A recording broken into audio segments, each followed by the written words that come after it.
Muy buenas tardes, hermanos, muy buenas noches o buenos días, dependiendo de la hora que usted esté viendo este video. Es un placer estar de nuevo con usted a través de este medio.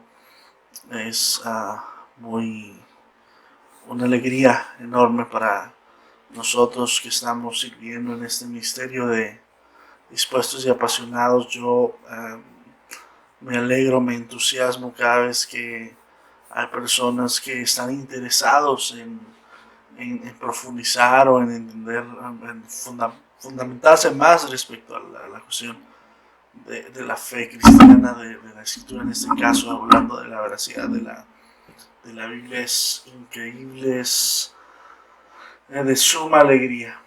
Y como hemos visto durante el primer curso, nosotros vimos la relevancia que tiene el poder nosotros entender, no solamente porque nos han dicho o porque realmente así lo veníamos creyendo desde siempre. Sin embargo, carecemos de razón. Nosotros sabemos que la escritura es veraz. Lo creemos por varias razones, porque es lo que hemos aprendido, por nuestra fe, porque hemos visto su veracidad en nuestras vidas, su consejo, su poder. Sin embargo, para cuestiones académicas, para cuestiones de concernientes a nuestra materia, o para llegar a la premisa de nosotros decir, bueno, uh, es razonable creer en la Biblia. Eso es lo que nosotros vamos a llegar al punto de llegar a concluir que es razonable creer en la Biblia. Tú puedes estar de acuerdo con ello o no, puedes tener fe o no, puedes creer en su revelación o no. Sin embargo, nuestro punto no es convencer a otros uh,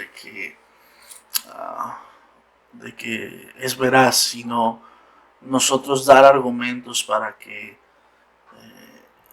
los demás entiendan que nuestra fe, y sobre todo nuestra fe en la Biblia, no es solamente porque se nos ocurrió o porque así lo hemos creído y no cuestionamos nada, ¿no? Um, el Señor no tiene inconveniente en que nosotros hagamos preguntas difíciles. El Señor no tiene inconveniente en que le preguntemos, Señor, en verdad, un libro que tiene tantos años, que ha sido traducido tantas veces, que ha tenido tantos autores, de verdad puede ser la palabra de Dios revelada a los hombres. Dios no tiene ningún inconveniente con esas preguntas, así que nosotros deberíamos de acercarnos confiadamente a Él y poderlas hacer. Ahora Dios ha proveído una respuesta. Y nosotros hemos entendido, hermanos, que es importante, muy, muy importante, poder creer que la escritura es veraz. En el mundo, sobre todo hoy en día, hay ideas, propuestas, consejos que seducen, que aparentemente están llenos de mucha verdad, que aparentemente funcionan, que aparentemente te traen esperanza y te traen consuelo, te ofrecen cierta verdad, pero nosotros hemos entendido que la palabra de Dios es superior a cualquier otro libro, a cualquier otro consejo, a cualquier otra propuesta. ¿Por qué? Porque es la palabra de Dios. Y la palabra de Dios es poder, hermanos. Dios creó los cielos y la tierra por su palabra. Dios hizo todo por su palabra. Y nosotros no deberíamos de dudar que la palabra de Dios es poderosa. Ahora, en esta época de confusiones donde se te dice que cada quien posee una verdad, esta es tu verdad, esta es la mía, tenemos que entender, hermanos, que la verdad no está puesta a discusión, es decir, la verdad es una sola, todo lo demás es mentira. Ahora, hay diferentes aplicaciones de la verdad, hay diferentes sí, pensamientos subjetivos. Sin embargo, Dios, hermanos, es inmutable. Dios no cambia. Dios es el mismo ayer, hoy, por los siglos, y Él tiene una verdad eterna que no cambia, hermanos. No cambia ni en la edad, no cambia ni en el tiempo, no cambia. Dios no cambia, hermanos. Y de hecho Jesús dijo que el mundo pasaría, sus deseos, pero sus palabras no pasarían. Ahora, eso debería llevarnos a nosotros a meditar en ello, como lo veíamos en la clase anterior, o en esta clase con mis hermanos que están en vivo. Eso debería llevarnos a cuestionar ese asunto. Les pongo un ejemplo simplemente que lo veíamos. Si durante estos cursos, creo que ya lo había mencionado, igual sí, si ya lo mencioné, disculpen usted, pero digamos que usted se inscribe a estos cursos, está tomándolos de pronto, ¿verdad? Porque usted se le prometió que aprendería más o en específico acerca de un tema en particular en el cual usted aceptó en el curso. Si usted entró en la materia apologética, eventualmente va a querer aprender acerca de cuestiones de los tópicos de apologética. Si usted está en hermenéutica, si usted está en profecía, en fin, usted espera algo porque se le ofrece de una manera coherente, se le ofrece y usted dice, va, órale, invierto mi dinero, invierto mi tiempo, invierto mi atención. Pero digamos, hermanos, que durante el proceso en que toma estos cursos, usted va a decir, pues yo voy a sacrificar una hora de mi tiempo, yo voy a estar una hora los sábados o una hora entre semana al ver el video online. Requiere un tiempo, bien podría invertirlo en cenar con mi esposa, en ir a jugar con mis hijos, o no sé, en ver la película que está de moda, o algo de mis deseos, ir al albergue, ir al parque, yo qué sé. Pero usted invierte esto, ¿sí? Va a requerir tiempo, va a requerir esfuerzo, va a requerir su atención. Pero si de pronto usted se da cuenta, hermanos, que su servidor no sabe nada acerca de lo que está hablando, soy un charlatán, no tiene sustento lo que digo, de pronto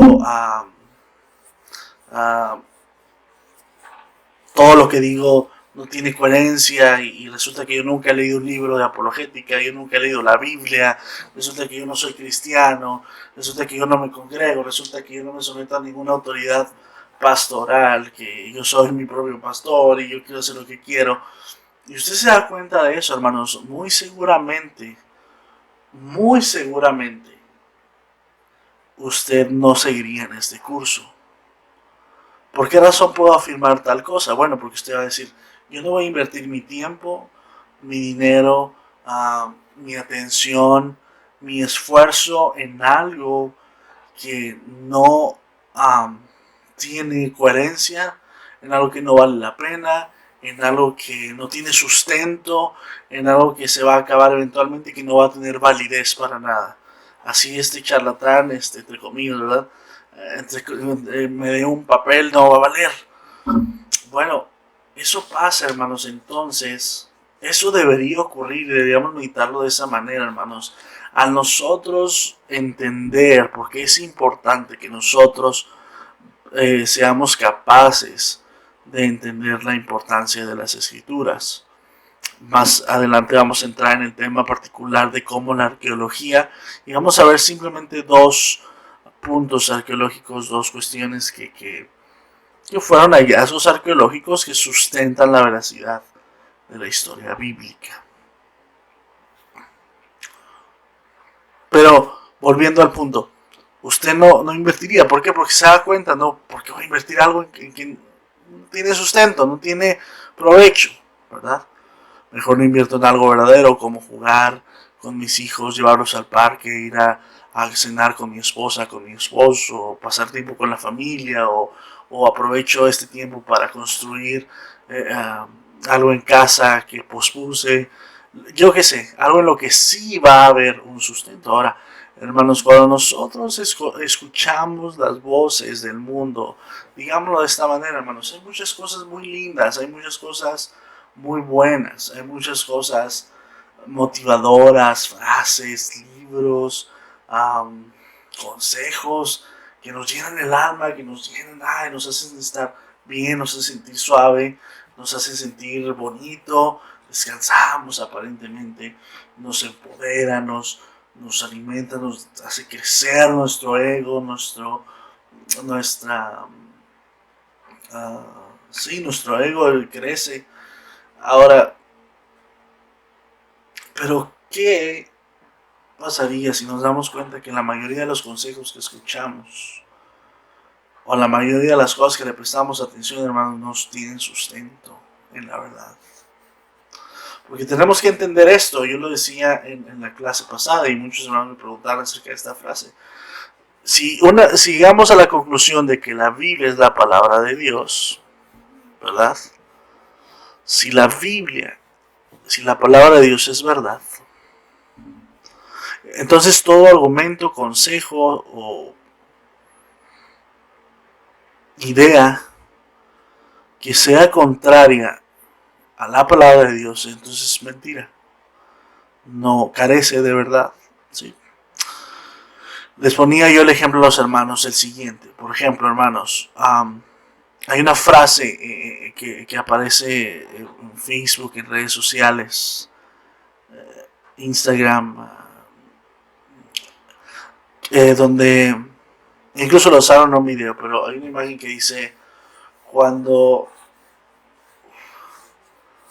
cuando dice, y cita el texto y no lo citan de la escritura, y eso es lo peor, porque ni siquiera saben dónde viene eso, pero dicen, cuando dicen que el amor todo lo puede, que todo lo sufre, todo lo espera, no están hablando, dicen ellos, no están hablando de engaños,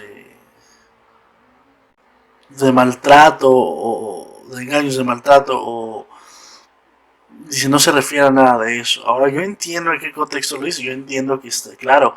No, la Biblia, hermanos, Dios no es una excusa.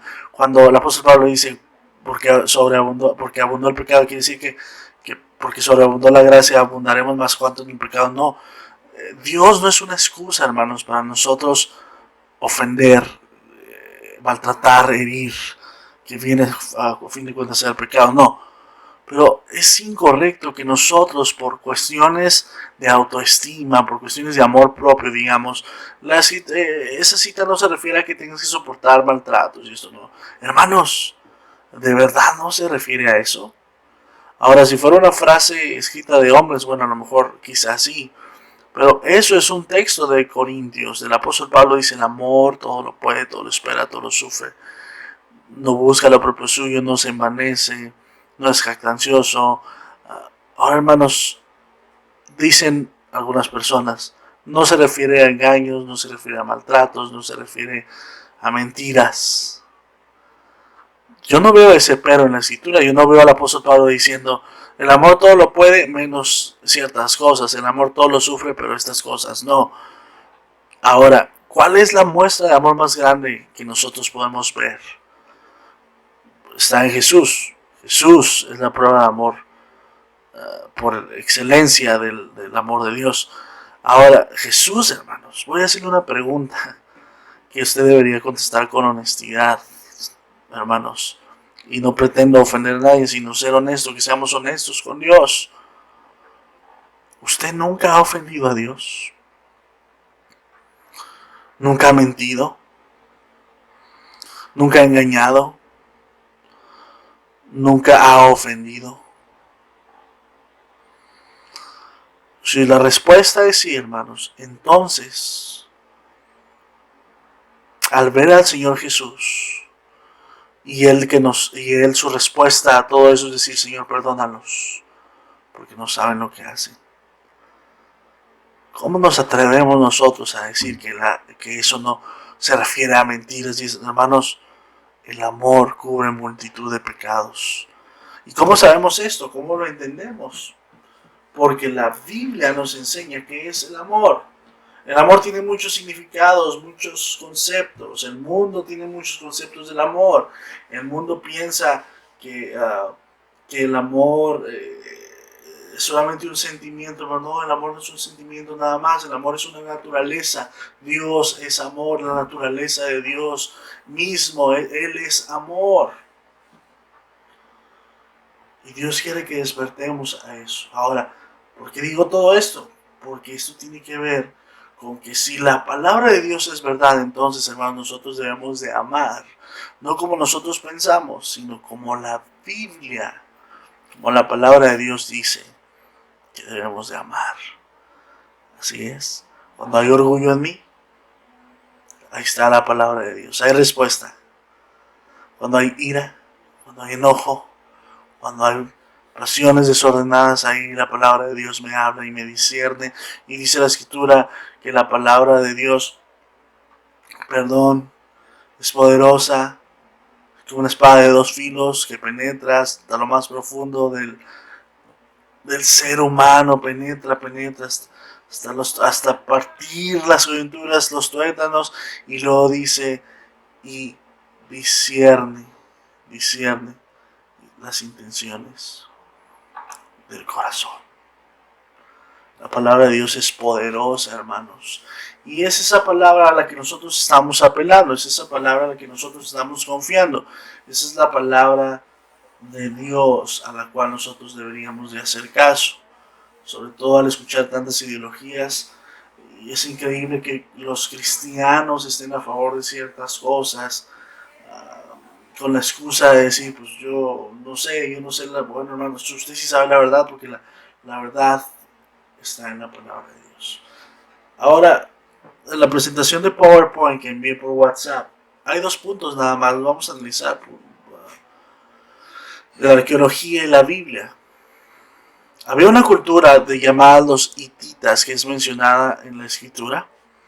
Y hermanos, por mucho tiempo no había registro de esta cultura y era una de las objeciones que los escépticos de la Biblia hacían y criticaban fuertemente respecto a ella, donde cómo es posible que la Biblia pueda ser un libro veraz y esté mencionando cosas que no son ciertas. Ahora, hace no mucho tiempo descubrieron en la zona de lo que era la Europa antigua, el viejo mundo, tablas de lo que fue entendido como la cultura de los hititas. Ahora, la Biblia habló de eso muchos años antes, era veraz la situación. Es una de las cosas, es una de las siguientes, hay muchísimas cosas que han descubierto. El día de hoy vamos a aprender 2 nada más. Y luego voy a dejarles enseguida un pequeño documental que ustedes harán bien en observar y en aprender, hermanos, de ahí a través de un video. Ese es uno de los puntos en cuanto a la arqueología, donde donde los eruditos dicen, bueno, se encontraron situaciones respecto a los hititas, la cultura que al parecer no había estado en ningún lado, que al parecer los escépticos de la escritura y sus críticos empezaron a hacer, o sea, ¿cómo puedes creer en la Biblia si habla de esa situación? Sin embargo, hermanos, vamos a ver lo que dice la situación a finales del siglo XX, hermanos. Se decía que la Biblia es solo una colección de buenos pensamientos y vamos a analizar eso conforme vayamos avanzando, pero fíjese cómo, ahora yo quiero aclarar este punto, hermanos, perdónenme, a veces me dicen que hablo demasiado rápido, discúlpenme. La Biblia, hermanos, la Biblia no es un libro científico. Anótelo eso, hermano, por favor. La Biblia no es un libro científico. La Biblia, si podríamos definirlo en tecnicismos o en situaciones así, bueno, la Biblia es más un libro teológico que un libro científico. ¿Por qué digo esto? Dios no nos dejó en la Biblia todas las respuestas para las cuestiones científicas, hermanos. Nosotros no estamos diciendo que al abrir la Biblia nosotros vamos a saber multiplicar y vamos a saber por qué las leyes de la física actúan de cierta manera o por qué la fuerza de gravedad actúa en cierta forma. No. Obviamente la Biblia da respuesta a todo lo que Dios quiso revelarnos a nosotros como sus criaturas. Sin embargo, la Biblia no es un libro científico, hermanos. Yo quiero que entendamos esto. Es decir, cuando nosotros queremos aplicar ciencia por medio de la Biblia, vamos ciertamente a causar confusión primeramente nosotros y los demás. La Biblia no es un libro científico. Sin embargo, la Biblia, hermanos, al afirmar que es veraz, no va a contradecir lo que la ciencia u otras materias pueden revelar, porque Dios dio al hombre a la ciencia. Sin embargo, hermanos, nosotros podemos tener la certeza de lo siguiente: si la ciencia llegara a contradecir la palabra de Dios, nosotros tenemos que entender que la ciencia miente.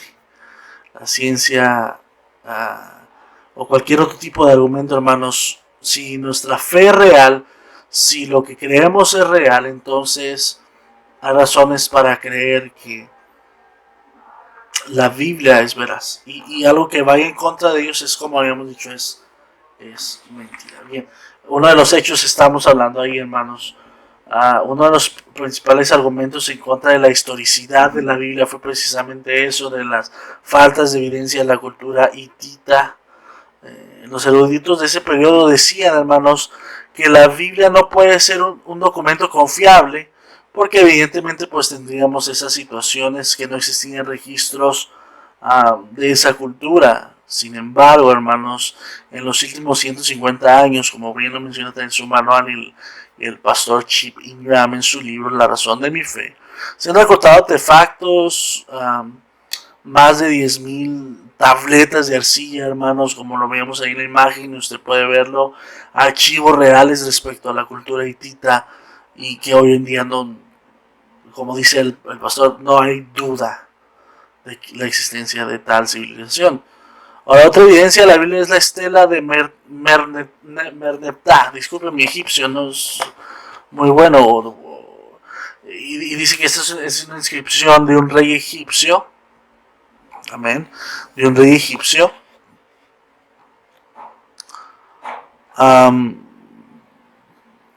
Vamos a ir a su manual. Dice: otra evidencia de la historicidad de la Biblia es la estela de Merneptah. Esta inscripción de un rey egipcio antiguo que data del 1207 a.C. Fue descubierta en 1896 y es la conexión más antigua entre la arqueología y la Biblia, pues verifica que después del éxodo de verdad existió y vivió en Canaán un pueblo llamado Israel. Se fija, hermanos, otra cuestión más. Pero vamos a ver unas cuestiones más que no están ahí en su presentación del PowerPoint, hermanos. Por ejemplo, en 1993, un arqueólogo, hermanos, israelí, descubrió la primera mención extrabíblica, fíjense bien, extrabíblica, porque pues en la Biblia obviamente hay cuestiones en abundancia, pero una primera mención extrabíblica, hermanos, de lo que era el rey David. La descripción del Dan dice: una tableta de piedra del siglo IV antes de Jesucristo. Fíjense bien lo que pasa en este descubrimiento. Ellos vieron que esa piedra, esa mención decía, conmemoraba la victoria de un rey arameo sobre sus enemigos del sur, y le mencionaba como el rey de Israel, el rey de la casa de David. En esa descripción vemos claramente que el rey David fue un personaje real, hermanos, tan real que aunque ese suceso había ocurrido años o siglos después de esa situación, ese hallazgo, los enemigos todavía seguían teniendo memoria de David y conocían su fama, por lo que la escritura dice que era un guerrero, que era soldado fuerte, que era hábil para la guerra. Sus enemigos simplemente tenían miedo de él. ¿Se fija, hermanos? Nosotros podemos estar seguros y confiar en la veracidad de la escritura, no solamente O sea, debemos estar seguros que lo que leemos es veraz, hermanos. Ahora, si nosotros añadimos eso, hermanos, nosotros tenemos el Espíritu Santo para entender, sí, para entender que la Biblia es veraz. Hermanos, deseo de verdad que crezcamos en el conocimiento de la palabra de Dios, que seamos uno, que estemos seguros de que la palabra de Dios es verdadera y apliquemos sus principios a nuestras vidas, hermanos. Y usted va a poder ver